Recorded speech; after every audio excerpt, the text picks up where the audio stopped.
Okay, gonna show a little video today on changing some brake pads out. Probably a gazillion other videos on YouTube, but I figured I'd add one too. First, safety. Make sure you got your vehicle in a safe level place to work. Jack stands, of course, need to be in place. So your jack fails, it doesn't fall on you. Also, it's let's see, can you see that? It's 100 degrees today in this barn. So, you're in a hot area, make sure you stay hydrated, take breaks. So anyhow, I've already got it jacked up, got the wheel off. This happens to be a 99 Honda CRV.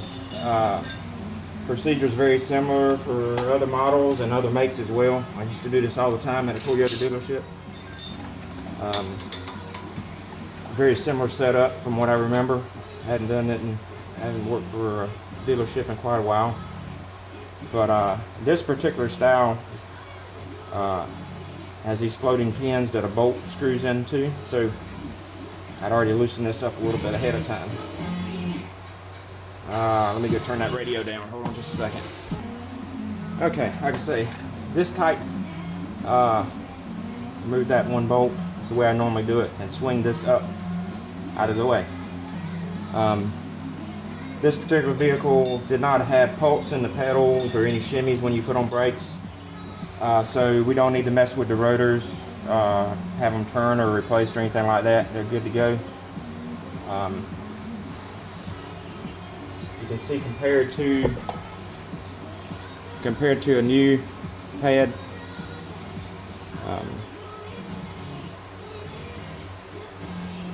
see, these might have got by for a little bit longer, but I'm gonna go ahead and replace them. It's my daughter's car, so I'll get both the old ones out of there. There's the one on the back's got a squealer, so match this up with the one in your kit that has this in the same location, because it is different for the opposite side. I usually wipe out the area where the pads touch. These have wear plate hardware. I know exactly what you ever call these, but they were supposed to come in the kit, but they didn't. They were missing, so the guy at the parts store gave me a little discount because of that. Let's say these are in good shape.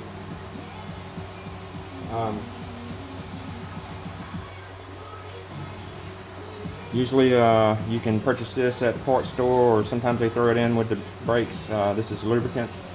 I used to put a little on my finger and put on the parts where the pad actually touched this. Probably don't want to get it on the actual rotor. A little bit probably doesn't hurt anything, but I put that in there because as time goes on and this begins to have a little warpage in it, you want this whole assembly to float with it. That makes it a little more comfortable when you're putting on brakes. You don't feel it as bad. Probably also eliminates any noise or squeaks that you might get from metal to metal.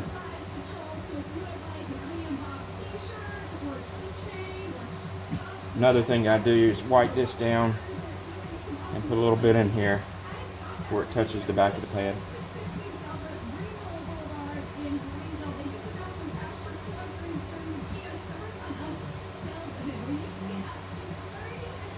Okay.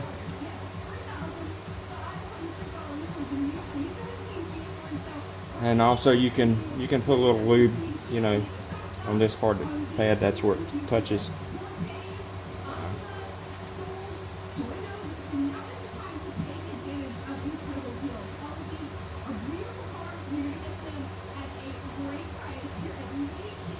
So I try not to get anything on the surface of the pads either.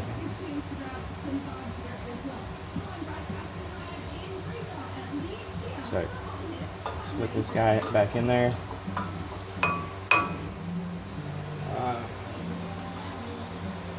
See, this is what I was talking about earlier about this location of this pin.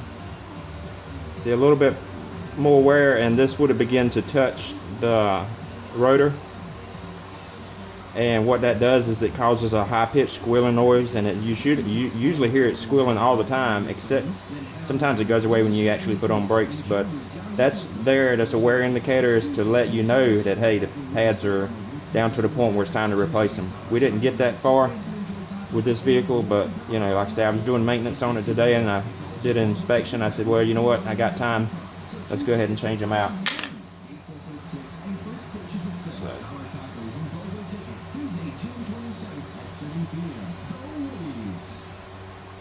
At Food Line, we source as much of our food as possible from farmers and workers right here in our communities.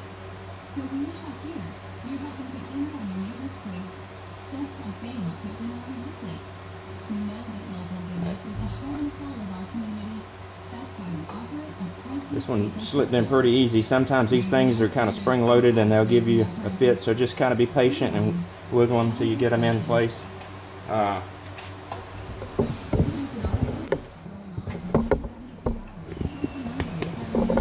You look from this direction, everything's nice and square, no gaps, no odd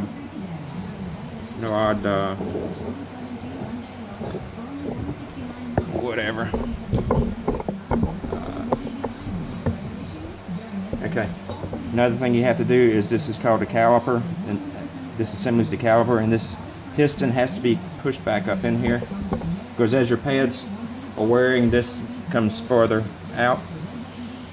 And that was one thing my daughter noticed. Her brake light was coming on sometimes, and it's because the fluid was getting low. You know, if another thing to look for is any leaks, you know, around here, around your lines. Just make sure everything looks good. I usually take a big pair of channel locks to do this. They make special tools. I've never had to purchase one.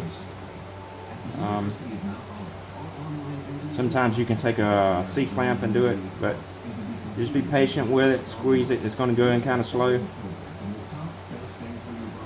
If it doesn't want to go in, then there's a chance you may have a froze caliper,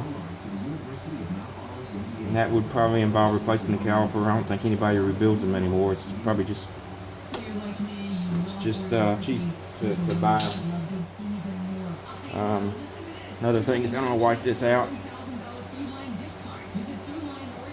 and put a little bit of lube on that as well, where everything makes contact metal to metal.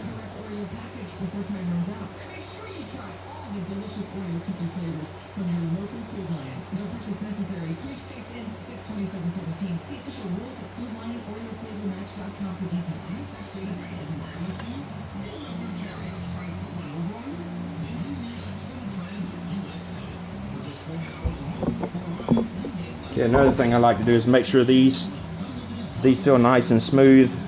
It doesn't feel like metal to metal. Sometimes they'll freeze up and you got to get them out.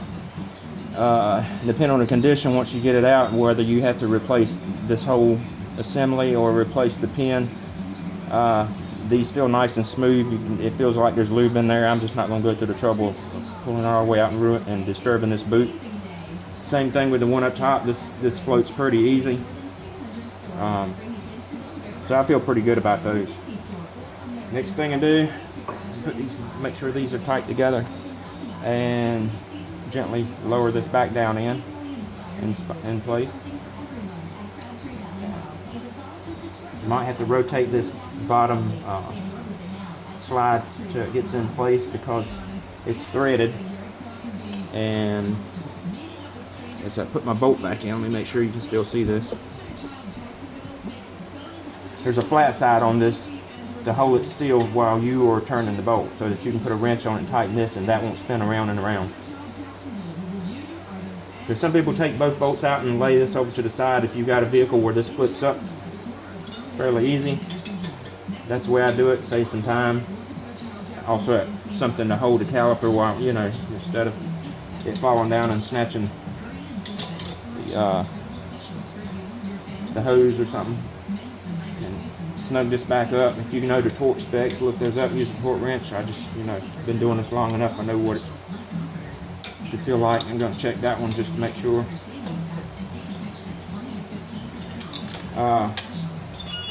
Sometimes what happens when you push the caliper back in, the fluid goes back up into the master cylinder under the hood.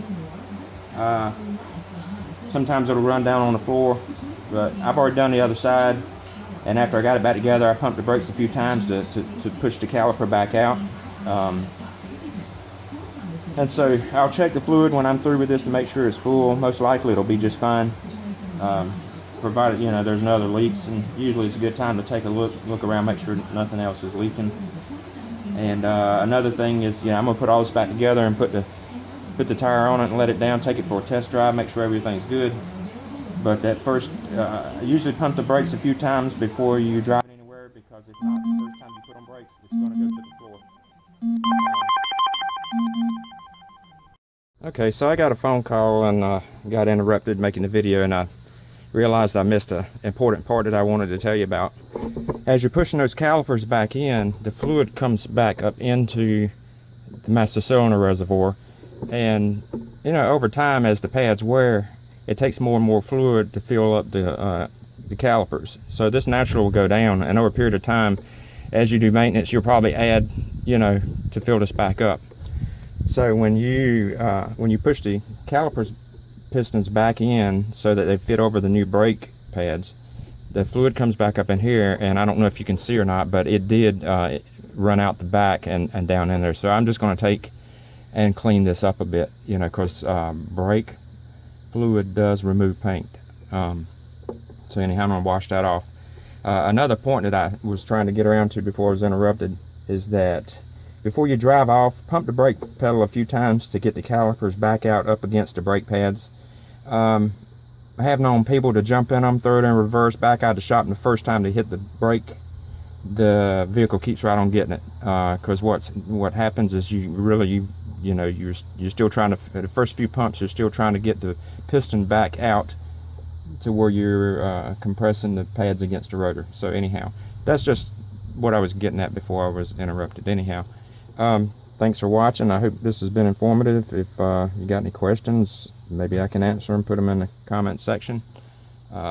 Maybe this has helped someone out if you're looking at tackling a job like this. Anyhow, thanks for watching.